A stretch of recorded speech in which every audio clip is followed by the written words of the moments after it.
Hypocrisy.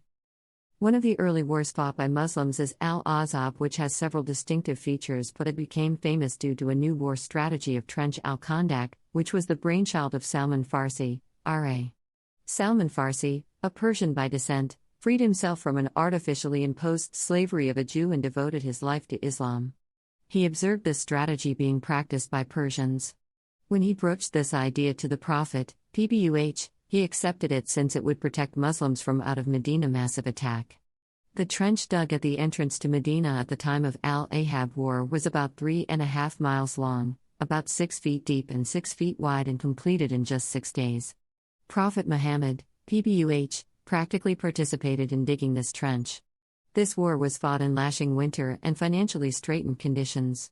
Most of the Sahaba, including Prophet, went hungry for days. The total number of fighters was 3,000 with only 36 horses.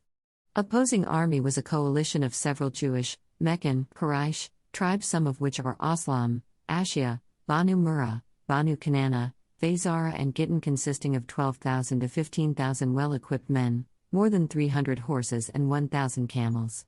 One of the tribes of Medina, Bani Qurayza, who had a peace treaty with the Muslims, also broke off and joined the enemy forces. This multiplied the danger from within and without Medina. The coalition was formed in the hope of eliminating the new religion once for all.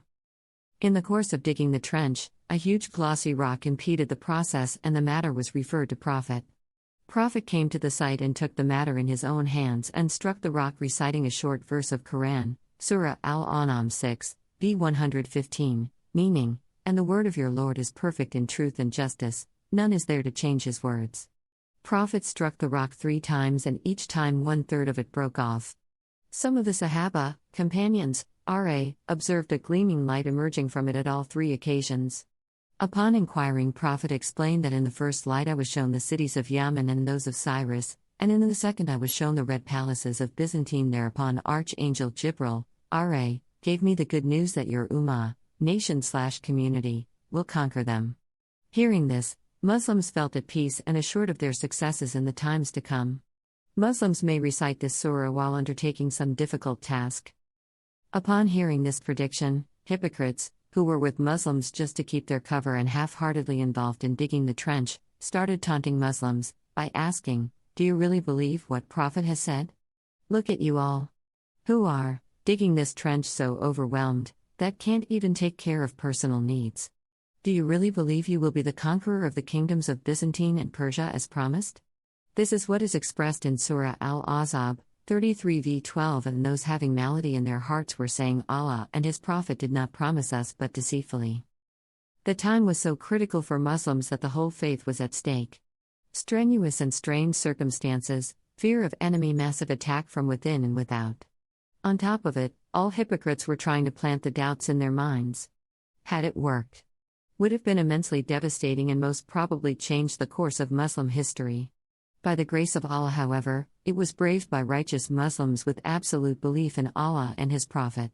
Exemplary immutability of true believers was displayed. Trench proved to be very effective in holding back the enemy fighters for a significant period of time. In this period, some tactical and diplomatic initiatives were undertaken and desired results achieved. This war was won with flying colors by the will and grace of Allah.